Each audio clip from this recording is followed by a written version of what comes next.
Yang pertama, sebelum panen kita mencoba untuk nge-share video, foto, pamflet terkait dengan kapan kita buka open farm.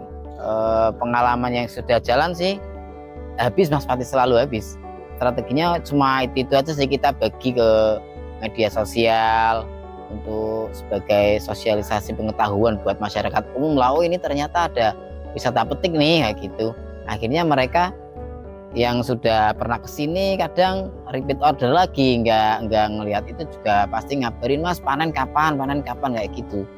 Sementara kita kurang stok lah kalau untuk masalah wisata itu.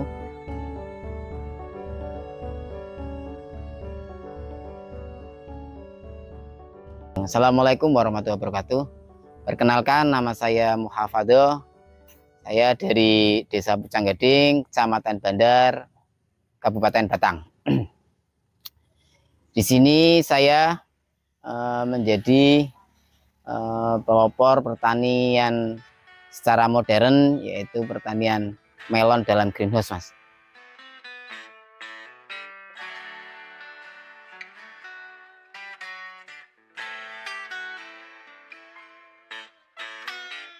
Saya dulu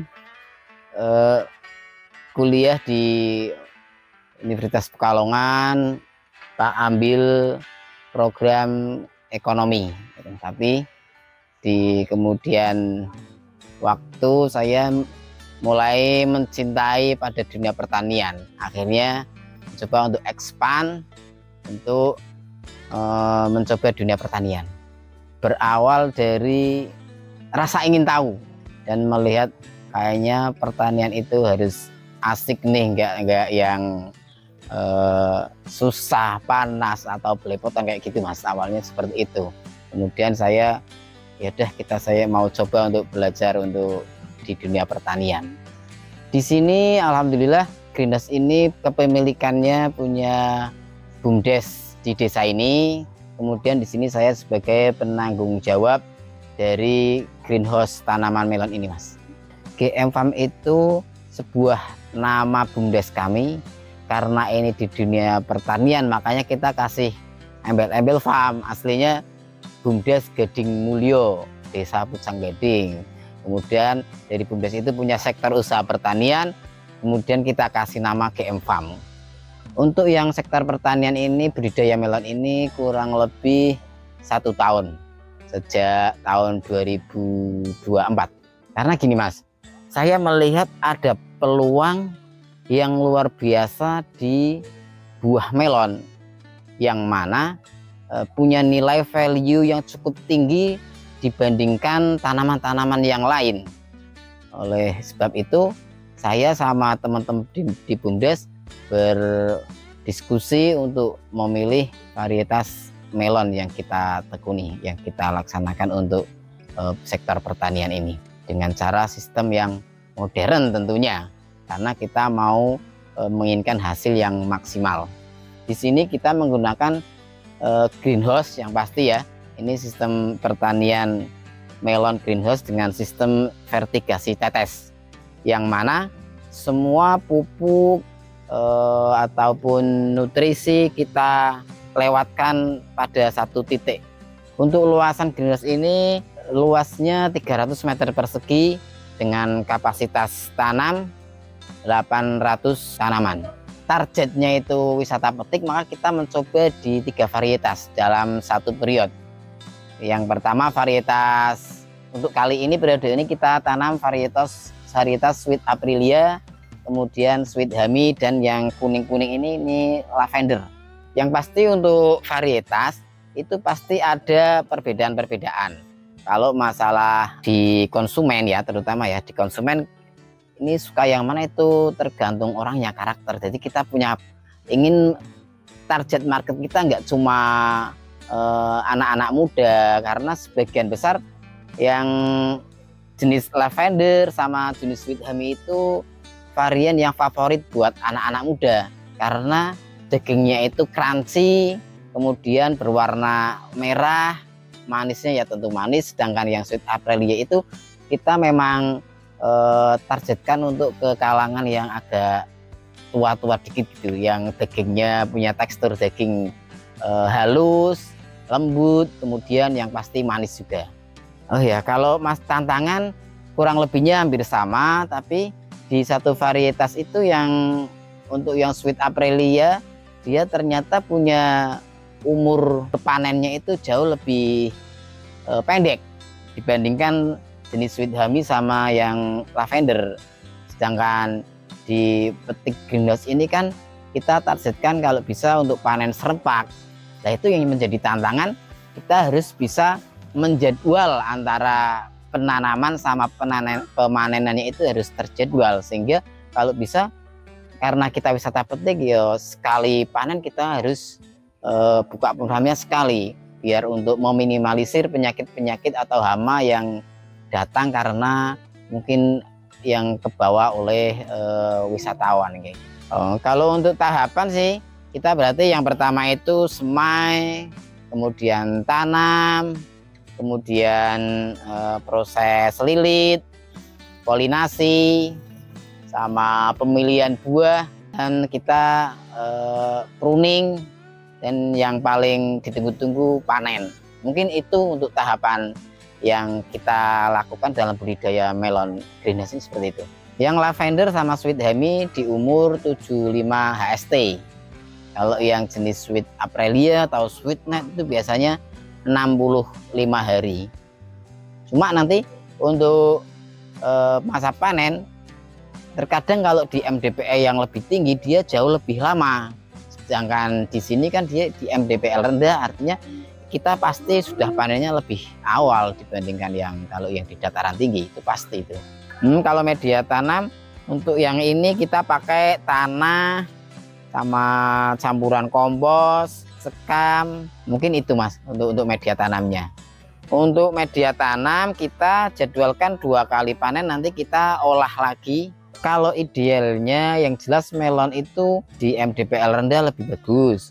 Cuma kalau untuk di dataran tinggi nanti yang menjadi tantangan itu masa panen sama untuk target bobotnya itu lebih susah.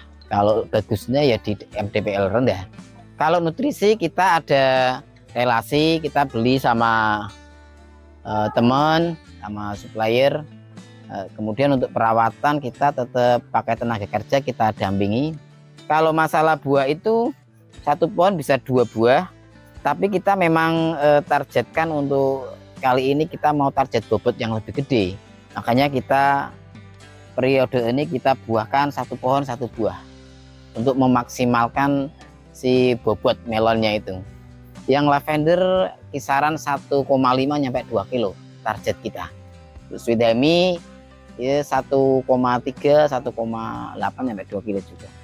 Untuk periode panen dalam 1 tahun itu kita 4 kali periode Mas. Jadi 1 kali periode kita asumsikan 80 hari lah, 80 hari. Jadi persiapan sampai panen kita targetkan di 80 sampai 85 hari. Kalau untuk pengandelian hama mungkin di fase-fase awal itu jangan sampai terkena puret.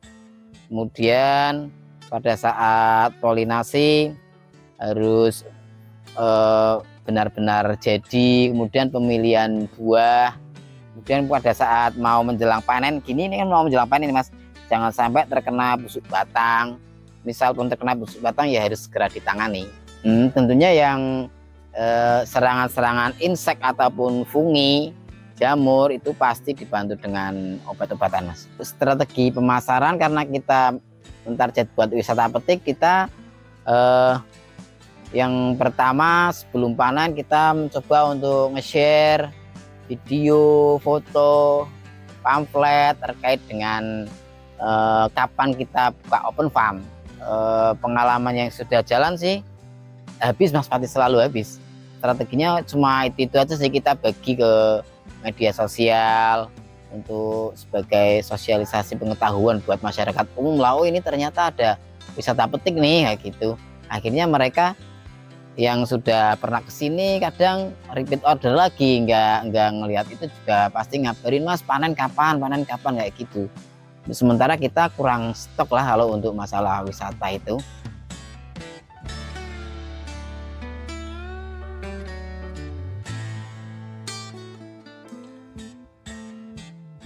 pengelolaan, karena ini BUMDes, maka kita punya satu orang yang sebagai penanggung jawab di sektor pertanian. Kemudian untuk perawatan, nanti kita punya pekerja untuk merawat melon ini. Kemudian untuk masyarakat, sementara ini belum banyak sih kebutuhan untuk tenaga kerja yang bantu ini, ini masih cuma kalau skala 800 tanaman ini satu orang pegang satu orang masih cukup.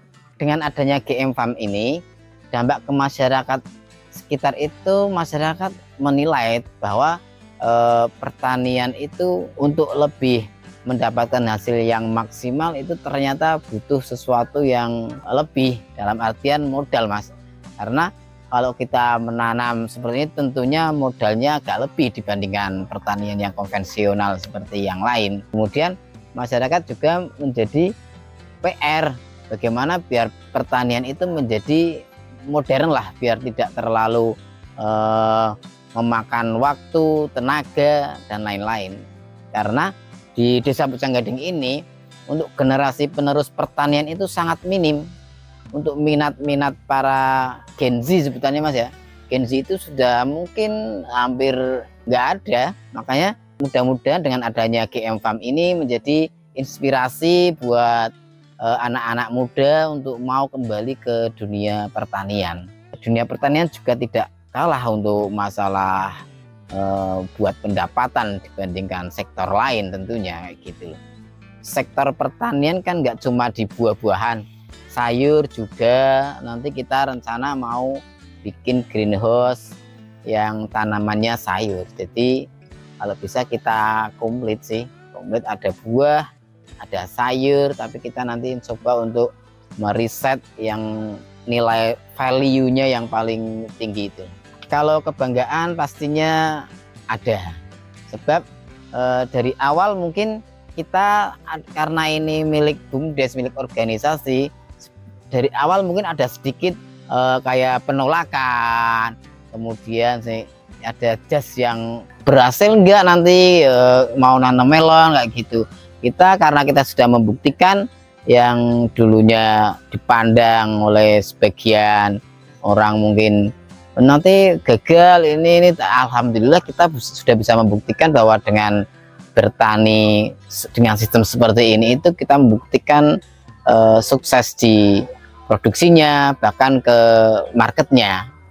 Alhamdulillah sampai saat ini kita berhasil di situ, di pos-posnya itu.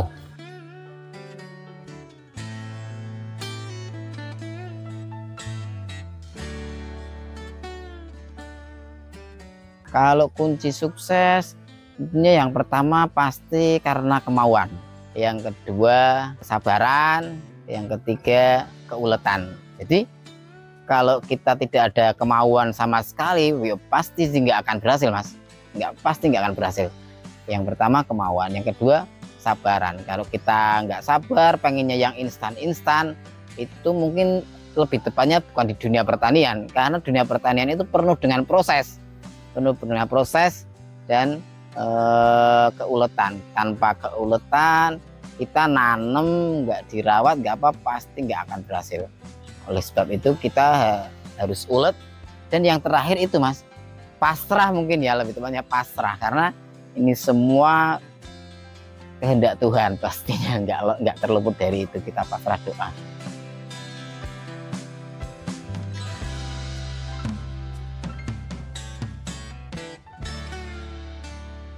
Visi misi dari GM Farm kurang lebihnya kita ingin menciptakan pertanian yang modern dan berkelanjutan.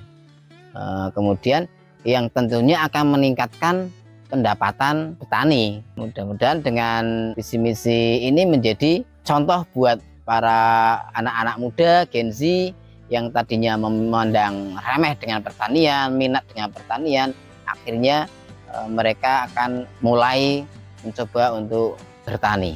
Teman-teman yang mau belajar silahkan, kita open, terbuka, kita belajar sama-sama terkait tentang budidaya melon ini, Mas. Kita persilahkan siapa saja yang mau datang, mau studi banding, mau belajar, kita buka pintu lebar-lebar untuk berdiskusi. Mudah-mudahan kita menjadi petani yang sukses bersama gitu, jangan sukses sendiri. Saya pengennya sukses bersama Mas, bareng-bareng dalam dunia pertanian. Ayo kita buktikan kepada generasi kita bahwa sektor pertanian bisa menjadi percontohan, mungkin harapannya seperti itu. Akhirul kalam, wassalamualaikum warahmatullahi wabarakatuh.